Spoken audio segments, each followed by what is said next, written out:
Good afternoon. I'm Pablo Sánchez Quinteiro from the Faculty of Veterinary Science of Lugo. I'm presenting here in this communication our recent findings on the vomeronasal system of the fossorial water bowl. The fossorial water bowl is a small rodent belonging to the family Chrysetidae, subfamily Erbicolini.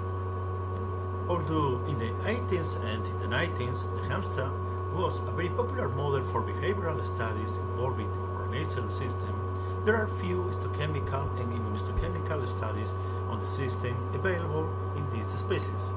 In the case of Erbicolini, the lack of information is, to our knowledge, greater, with no morphological studies on the vomeronasal system of the fossorial water bowl available in the literature.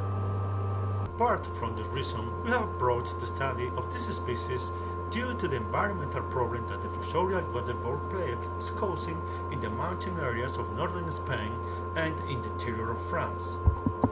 This species lives underground in grassland, showing cyclic population fluctuations, and during outbreaks it causes severe damage to grassland, both by its burrowing activity and by consuming plants.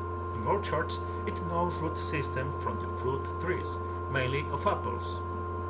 Apart from the reason, we have approached the study of this species due to the environmental problem that the fossorial water bowl plague is causing in the mountain areas of northern Spain and in the interior of France. This species lives underground in grassland, showing cyclic population fluctuations, and during outbreaks it causes severe damage to grassland, both by its burrowing activity and by consuming plants. In orchards, it knows root systems of fruit trees, mainly of apples. We propose an ecological control based on the use of pheromones and pheromones for pest control. For this purpose, the characterization of the vomeronasal system of fossorial water bowl is a necessary and priority step. Our study began with the dissection of the nasal cavity, the removal of the tiny fossorial water bowl of vomeronasal organs, and the olfactory valves. The calcified transverse sections show the location of the organ on both sides of the base of the nasal septum. It is completely surrounded by a bony capsule of considerable thickness and protected by the roots of the powerful incisor teeth, very typical of this species. The most striking features of the organ are the medial neuroreceptor epithelium and the vascular and the glandular components. Serial study allows the identification of striking differences in the conformation of the organ along its craniocaudal axis. This variation should always be taken into account when studying the vomeronasal organ. The anterior sections show the communication with the nasal cavity as it usually happens in rodents. Advancing caudally, we find that the neuroepithelium in the large lateral vein appear even before the capsule is complete.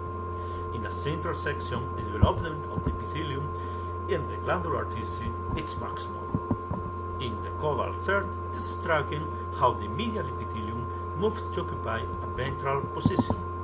And finally, in a section caudal to the origin of the organ, the large diameter of the sphenopalatine veins responsible for collecting blood coming from the organ can be observed.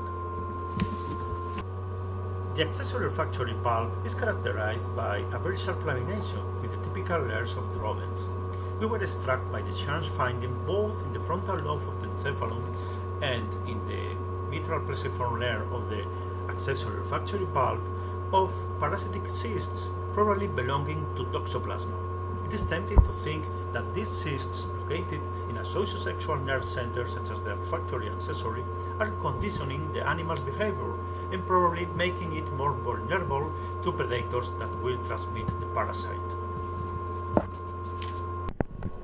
A more detailed study of the lamination shows the great development of the mitral cells in both the accessory olfactory and the main olfactory bulb. In the latter, the mitral cells acquire a very striking conformation with beard shape, large somas, and high cell density.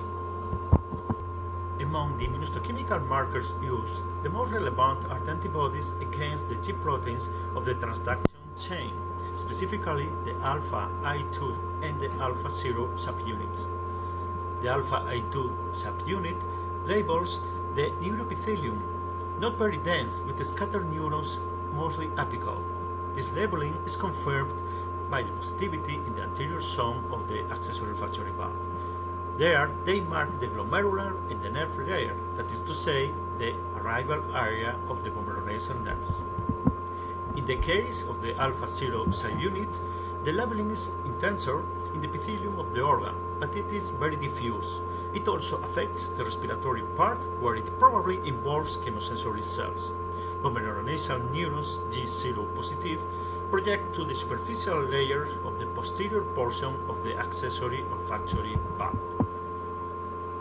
Although the apical basal differentiation typical of laboratory rodents is not very well defined in the case of the vomeronasal organ, the zonation at the level of the AOB is very clear.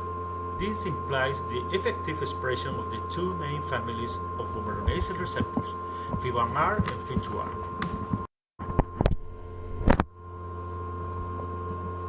Anti-calvindin antibody shows an interesting pattern with strong immunopositivity in the basal part of the neuroepithelium. These receptor neurons project to the whole AOB. It doesn't differentiate an anterior-posterior zonation in the AOB. This confirms that the apical basal zonation in the vomeronasal organ is not present in this species. Additionally, a dense subbulbar population of neurons is marked with this antibody. These neurons should be subject to further studies. Histochemical study with lectins provide us with interesting information. You have employed two lectins, one coming from gourds, the UEA, and the second one coming from tomato, LEA. Both lectins stained the vomeronasal system. UEA stained the neuroepithelium and the nerves and the lamina propria and the whole AOB. And LEA stained as well, as not so intensely, the neuroepithelium and the nerves and the AOB. But neither of them are specific of the vomeronasal system, as both lectins stained the main olfactory bulb, the UEA and the LEA. Relevantly, the LEA allows to differentiate the anterior-posterior zonation. As conclusions, first, the fossorial mole rat has a functional vomeronasal system equipped with all the necessary components for the realization of an effective chemical communication.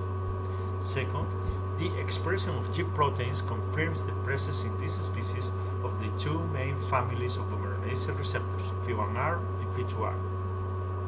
The accessory olfactory bulb shows a remarkable development, with a clear development of its lamination, a high density of mitral cells, and the presence of associated subbulbar formations. And finally, the degree of more functional development of its vomeronasal systems allows us to affirm that pheromones and pheromones were potentially useful elements in the control of the mole rat pests. Many thanks for your attention.